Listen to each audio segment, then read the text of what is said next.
Hi hello నమస్తే నా పేరు రాధాకృష్ణ. నిన్న ఒక అద్భుతమైన సినిమాని చూశాను. నిజంగానే చాలా రోజుల తర్వాత పెట్రియాటిజం అంటే జాతీయత భావం, ఒక దేశం అంటే గర్వించదగ్గ సినిమా. మన దేశం, మన ఏ విధంగా మనం ఈ దేశంలోని జీవిస్తున్నాము, మనకింత స్వాతంత్రం ఉండడానికి గల వెనకాతల ఎంతో మంది పడుతున్న కష్టాలు అంటే ఏంటి అనేది నిన్న చూస్తే నిజంగా ఇంత హాయిగా మనం జీవిస్తున్నాం అంటే ఎంతో మంది త్యాగ ఫలమనే చెప్పుకోవాలి. అలాంటి ఒక అది సినిమా కాదు, రియల్ మన జీవితంలో. అంటే ప్రతి ఒక్కరికి ఇప్పుడు దాదాపు 30-40 ఇయర్స్ ఉన్న ప్రతి ఒక్కరికి కూడా మన దేశంలో జరుగుతున్న అన్యాయాలు, అరాచకాలు అంటే ఈ తీవ్రవాదుల తాలూకా దుశ్చర్యలు ఏవైతే ఉన్నాయో దేశం మీద పడుతున్నాయో, లేదంటే హైజాక్‌లు గానీ, బాంబు పేలుళ్ళు గానీ, ముంబై అల్లర్లు గానీ, లేకపోతే హైదరాబాదులో పేలుళ్ళు గానీ, ఈ రకంగా ఎన్నో రకమైన దేశంలో జరుగుతున్న అరాచకాలున్నాయి కదా!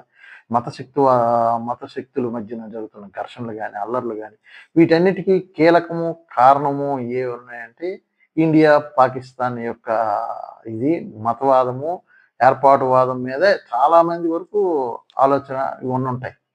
కానీ ఈ మధ్యలోని ఒకటేంటంటే తీవ్రవాదం అనేది, ఈ తీవ్రవాదం ఏంటంటే, వారు బాగుపడడానికి లేకపోతే వాళ్ళు లాభపడడానికి కొంతమంది వ్యక్తిగతంగా లాభపడడానికి ఈ దేశాల మధ్యన ఏ విధంగా అనేది ఆహ్, వివాదాల్ని సృష్టిస్తారు. అలాంటి వాళ్ళని తెగ నరకడానికి కావలసిన మన సాహసోపేతమైన స్పై అంటే ఐపీఎస్, దీంట్లో ఉన్నవాళ్ళు, మిలిటరీలో ఉన్నవాళ్ళు ఏ విధంగా కృషి చేస్తారు అనే దాని మీద ఈ సినిమా అయితే ఉంది. 'ధురంధర్' నిజంగా పేరుకు తగ్గగానే ఉంది. 'ధురంధర్ 1' ఆల్రెడీ పెద్ద హిట్. ఇప్పుడు 'ధురంధర్ 2'. 'ధురంధర్ 1'లోనే అక్షయ్ ఖన్నా గారు వీళ్ళంతా చేశారు. 'ధురంధర్ 2'లో 'రణ్వీర్ సింగ్' అద్భుతంగా, అంటే ఎంత చేశాడంటే 'రణ్వీర్ సింగ్'. అదే విధంగా 'రణ్వీర్ సింగ్' అయితే మెయిన్ ఏంటంటే డైరెక్షన్. మన దేశంలో జరిగిన అరాచకాలు ఏదంటే కాందహార్ హైజాక్, తర్వాత ముంబై అల్లర్లు, వీటన్నిటికీ మూల కారణం ఎవరు? దావూద్ ఇబ్రహీం.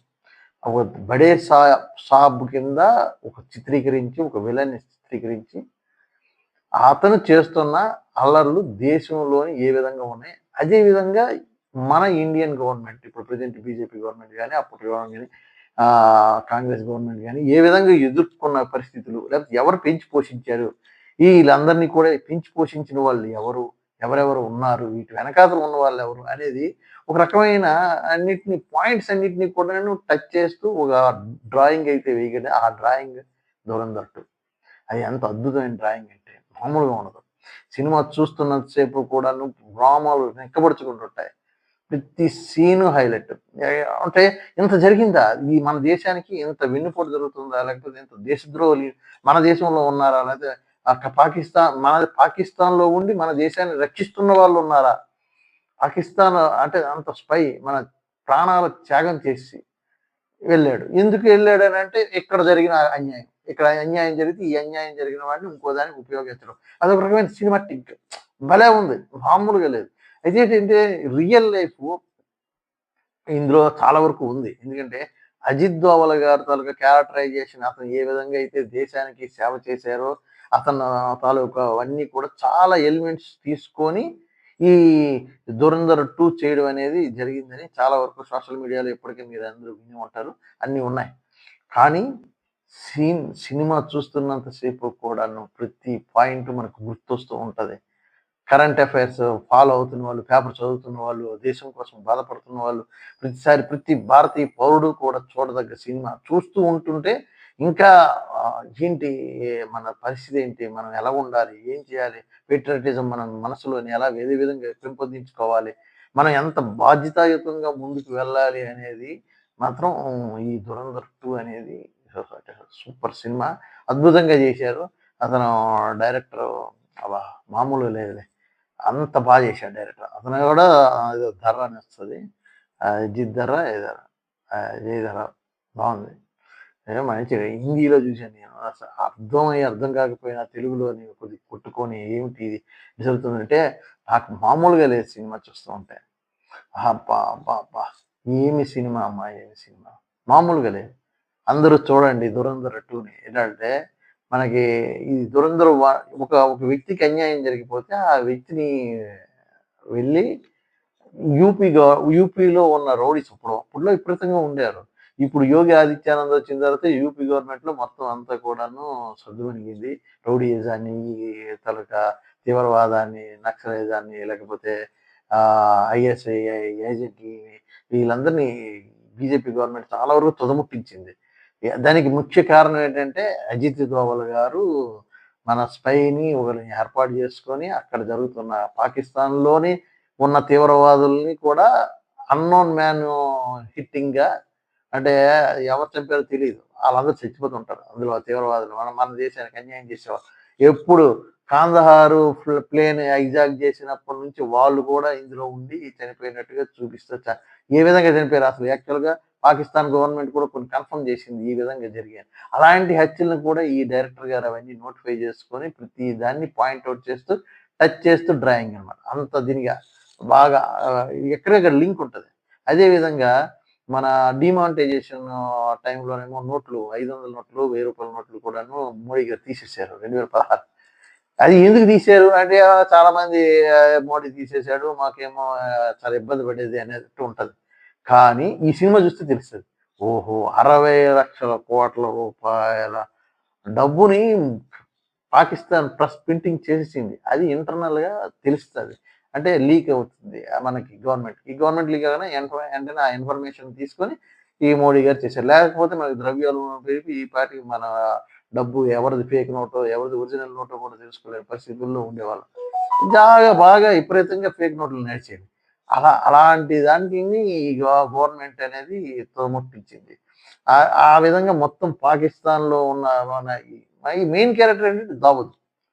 దావూద్ బాంబేలో అల్లర్లు చేసి వెళ్ళిపోయిన తర్వాత పాకిస్తాన్‌లో స్థిరపడి అక్కడ ఉండి, అక్కడి నుంచి ఇక్కడ ఆడిపిస్తున్న డ్రామాను మొత్తం కూడాను ఫెయిల్యూర్ ప్రతి దాన్ని ఫెయిల్యూర్ చేసుకుంటూ వచ్చారు. కాకపోతే అక్కడ చిన్న చిన్నవి జరిగినా సరే వాటిల్ని అధిగమించుకుంటూ మళ్ళీ రివర్స్ అటాక్ ఏ విధంగా కొట్టాలి అనే ఆలోచన చేసి కొట్టి అక్కడ వాటన్నిటిని భూస్థాపితం చేయగలిగే స్థితిని తీసుకొచ్చినట్టుగా 'ధురంధర్ 2' ఉంటది. ప్రతి ఒక్కరు కూడాను ప్రతి భారతీయుడు కూడా చూడదగ్గ సినిమా. ఎందుకంటే హిందూ అన్న తర్వాత హిందూ, ముస్లిం కూడా కాదసలు యాక్చువల్‌గా. అసలు చెప్పాలంటే హిందూ, ముస్లిం అని కూడా చెప్పకూడదు. ఎందుకంటే ఇందులో కొంతమంది స్వార్థపరులున్నారు. స్వార్థపరుల వల్లే ఇది జరుగుతా ఉంది. లేకపోతే ఇంత జరిగేది కాదు. అంటే ప్రతీది ఇక్కడ అంటే మతంకి తీసుకెళ్ళకూడదు. ఈ సినిమాని మతానికి తీసుకెళ్ళకూడదు. మతానికి తీసుకెళ్తే మళ్ళీ అది ఏర్పాటు దీంట్లోకి వచ్చేస్తది. వేరే సబ్జెక్ట్ వేరే. అంటే ఎంత తీసింది వృధా అయిపోతది. మతం కాదు. ఇక్కడ కాకుండా స్వార్థపరులు మానవాళికి ఒక రకమైన నరకాన్ని చూపించే వ్యక్తులు వీళ్ళు రాక్షసులనమాట. ముష్కర్లు అంటారు చూడండి. ముష్కర్లు లాంటి వాళ్ళనమాట. అలాంటి వాళ్ళని తుదముట్టించాలి. అది స్పై. చాలా బాగా అద్భుతంగా అంటే ఎంత స్వార్థ పరిస్థితులు మన డబ్బు కోసమో, లేకపోతే అధికార దాహం కోసమో, లేకపోతే ఆధిపత్యం కోసమో పోరాడుకోవడానికి ఇలాంటివి కావాలి అని ఇలాంటి వేర్పాటువాదాల కోసం ఎదురు చూసేవాళ్ళు. ఇలాంటి వాళ్ళ తాలూకా మనస్తత్వాన్ని అణగదొక్కడమే ఈ సినిమా తాలూకా లక్ష్యం అన్నమాట. అలాగే చేశారు. మన భారతదేశం కూడా అంతే. మనకి ఇప్పటికి కూడాను ఎక్కడ హిందూ, ముస్లిం బాయ్ అంటారు, క్రిస్టియన్ అందరికి లౌకికవాదంతో మనందరం ఉంటాం. కనుక మనకి ఈ పట్టింపులు ఉండవు. ఈ తేడా ఉండవు. కానీ అక్కడ జరిగిన దాని మీద అన్యాయం మీద అంటే ఏదైతే అరాచకాలు జరుగుతున్నాయో ఆ అరాచకాల మీద ఉక్కుపాదం. కరెక్ట్. అరాచకం మీద ఉక్కుపాదం మోపగలము మన ఇండియన్స్. మన ఇండియన్ గవర్నమెంట్ లేదంటే మన మిలిటరీ లేదంటే మన వ్యవస్థ అనేది ఒకటి ఉంది. మేమైతే తిప్పికొట్టగలము. మీ తాలూకా దుశ్చర్యలు మేము తిప్పికొట్టగలము అనేది ఈ 'ధురంధర్ 2'లో అయితే చూపించారు. సక్సెస్ అయ్యారు. సూపర్‌గా ఉంది. ప్రతి ఒక్కరు కూడా చూడండి. స్టోరీ ఎందుకు చెప్పట్లేదంటే సినిమా చూస్తున్న కొలది అద్భుతంగా ఉంటది. అంత బావుంటది సినిమా. కనుక 'ధురంధర్ 2' అయితే మాత్రం మీరందరూ చూడండి. చూడాలి కూడా. చూడదగ్గ సినిమా.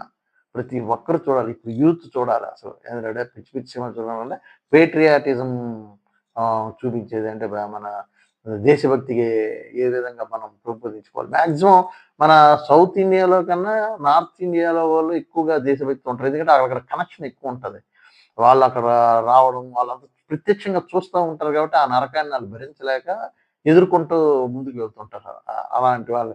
ఎందుకంటే కనుక మ్యాక్సిమం పంజాబ్, హర్యానా వాళ్ళు విపరీతంగా ఈ మిలిటరీలో ఉండడం, లేకపోతే ఈ దేశభక్తితో ఉండడం, ఇయన్నీ అందు గురించి అక్కడ పాయింట్ ఔట్ తీసుకొని చేశారు సినిమాని.